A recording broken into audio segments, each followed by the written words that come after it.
Hello everyone, welcome to my channel. जैसा कि आपको पता है, बाबा साहब अम्बेडकर एजुकेशनल यूनिवर्सिटी की ओर से बीएड में हमें सेकंड सेमेस्टर में 10 लर्निंग डिज़ाइन और थर्ड सेमेस्टर में 60 लर्निंग डिज़ाइन करने होते हैं। तो दोस्तों, 60 लर्निंग डिज़ाइन का ये मेरा तीसरा लर्निंग डिज़ाइन है, जो कि मैंने वेस्ट बंगाल बोर्ड के क्लास 10 के बुक ब्लिस से कवर किया है। तो दोस्तों, आशा करती हूँ आप लोगों को ये वीडियो से हेल्प मिलेगा। तो आइए देखते हैं लर्निंग डिज़ाइन नंबर 3। ठीक है, तो यहाँ पर सेम हमें लिखना है name of the school, class, duration, date, name of the trainee teacher, यहाँ आपका नाम जाएगा, सब्जेक्ट इंग्लिश, लेसन यूनिट, यहाँ चैप्टर का नाम, सब यूनिट, जितने यूनिट में मैंने इसे डिवाइड किया है, जितने क्लासेस में मुझे इसे पढ़ाना है वो सब यूनिट गए यहाँ। तो 2 सब यूनिट मैंने पिछले 2 वीडियो में कवर करवा दिया है। अगर आपने नहीं देखा है तो मेरे पिछले 2 वीडियोस आप देख सकते हैं, उसमें सब यूनिट 1 और सब यूनिट 2 मैंने कवर करवा दिया है। आज का हमारा सब यूनिट होगा 3। ठीक है, तो टुडेज़ लेसन हमारा है सब यूनिट 3। ब्लूम्स टेक्सोनोमी के आधार पे लर्निंग गोल्स या लर्निंग ऑब्जेक्टिव्स हमें लिखने हैं। तो पहला हुआ रिमेंबरिंग, यहाँ आप देख सकते हो, अंडरस्टैंडिंग,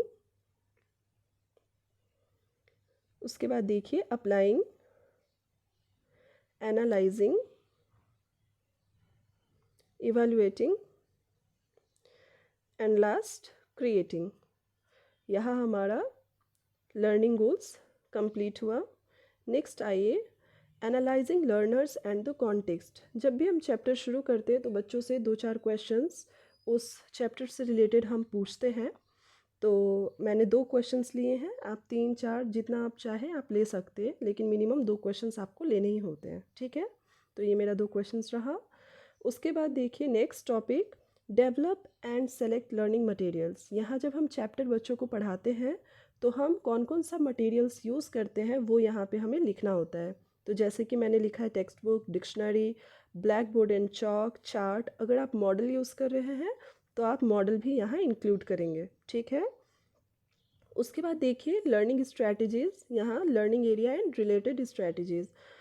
यहाँ लर्निंग एरिया पे हमने जो सब यूनिट लिया है उसकी ब्रीफ समरी हम यहाँ लिखेंगे। तो ये जो सब यूनिट 3 है, एज ही इंटर्ड से लेके जो हमने लास्ट ही सेड तक लिखा है, तो ये पूरा पैराग्राफ को मैंने 2 भाग में डिवाइड किया है। ठीक है, पहला भाग को 2 भागों में डिवाइड करके मैंने इसे 2 बार में मतलब एक्सप्लेन किया है। तो फर्स्ट जो पैराग्राफ मैंने लिया है वो है, यहाँ Swami was surprised by Samuel's kindness and felt guilty for him. इसको हम कैसे एक्सप्लेन करेंगे वो रिलेटेड स्ट्रैटेजीज में जाएगा। ठीक है, आप यहाँ देख सकते हैं, जैसे मैं इसे एक्सप्लेन करूँगी वो सारा मैंने यहाँ फॉर्मेट लिखा है। Use of dictionary, use of black board. ठीक है, जो भी डिफ़िकल्ट वर्ड होंगे उनके मीनिंग हमें यहाँ लिखने हैं।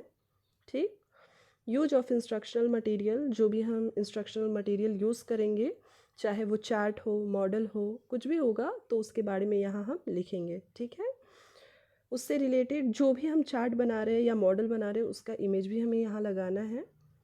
उसके बाद silent reading by the students. ठीक है, इंटरैक्टिव क्वेश्चन आंसर स्ट्रेटजी, सब यूनिट पढ़ा के हम उससे रिलेटेड कुछ क्वेश्चंस करते हैं बच्चों से। ठीक है, ताकि हमें पता चलता है कि बच्चों को समझ में आ रहा है या नहीं। तो यहाँ 3 से 4 क्वेश्चन ले सकते हैं, मिनिमम 2 तो लेना ही है।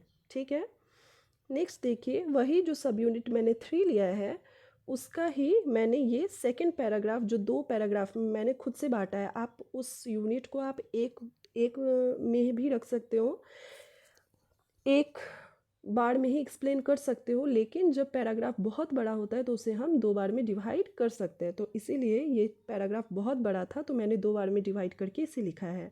तो ये दूसरा वाला पार्ट है, उसका ब्रीफ समरी मैंने यहाँ लिखा है, और उसको हम एक्सप्लेन कैसे करेंगे वो मैंने ब्लू पेन से लिखा है। ठीक है, आप यहाँ देख सकते हैं। उसके बाद same use of dictionary, use of black board, यहाँ भी डिफ़िकल्ट वर्ड के मीनिंग लिखने हैं यहाँ। Silent reading by the students. ठीक है, इंटरैक्टिव क्वेश्चन आंसर स्ट्रैटेजी, यहाँ पे हमने 2 क्वेश्चंस लिखे हैं। अब देखिए यहाँ मैंने इंस्ट्रक्शनल मटेरियल नहीं लिखा है क्योंकि ये जो एक पैराग्राफ है सब यूनिट तो हम एक ही पढ़ा रहे हैं ना, इसे हमने यहाँ एक्सप्लेन 2 भाग में किया है, लेकिन सब यूनिट एक ही पढ़ा रहे हैं। तो एक क्लास के लिए मैंने एक ही चार्ट यूज़ किया है। इसीलिए अगर एक बार मैंने दे दिया यहाँ पे यूज़ ऑफ इंस्ट्रक्शनल मटेरियल, तो मुझे सेकेंड टाइम ये देने की ज़रूरत नहीं है। यहाँ आप देख सकते हैं मैंने एक टाइम यहाँ ये मेंशन कर दिया यूज़ ऑफ इंस्ट्रक्शनल मटेरियल, तो सेकेंड पैराग्राफ में मुझे इसकी ज़रूरत नहीं है। ठीक है, इसीलिए मैंने यहाँ नहीं लिखा है। नेक्स्ट देखिए, यहाँ पे हमारा एक्सप्लेनेशन कंप्लीट होता है। लास्ट आएगा हमारा डिज़ाइन फॉर इवैल्यूएशन। ठीक है, यहाँ सब यूनिट से रिलेटेड जो भी हम क्वेश्चंस बनाएंगे वो यहाँ पर हम मेंशन करेंगे। जैसे कि मैंने दिया है एमसीक्यू, देख सकते हैं आप अपने हिसाब से भी क्वेश्चंस दे सकते हैं। ये मेरा खुद का बनाया हुआ क्वेश्चन है। ठीक है, ये देखिए। उसके बाद शॉर्ट आंसर क्वेश्चंस, ये मैंने कुछ क्वेश्चंस लिखे हैं, शॉर्ट क्वेश्चन आंसर। उसके बाद diagnosing the weakness for remedial class. यहाँ पे सब यूनिट से रिलेटेड अगर बच्चों को कोई दिक्कत हो रही है तो वो डायग्नोसिंग द वीकनेस में जाएगा, और उसके लिए किस तरह से हम बच्चों को उसे समझाएंगे, उसे किस तरीके का रेमेडियल क्लास प्रोवाइड करेंगे, वो रेमेडियल क्लासेस में जाएगा। ठीक है, और lastly signature of the observer and signature of the headmaster. तो यहाँ पे हमारा तीनों ही सब यूनिट कंप्लीट हुआ। होप आप लोगों को ये पूरा समझ में आया होगा। नेक्स्ट कल से जो मैं सब यूनिट डालूँगी, अपलोड करूँगी, वो दूसरे चैप्टर से रिलेटेड होगा।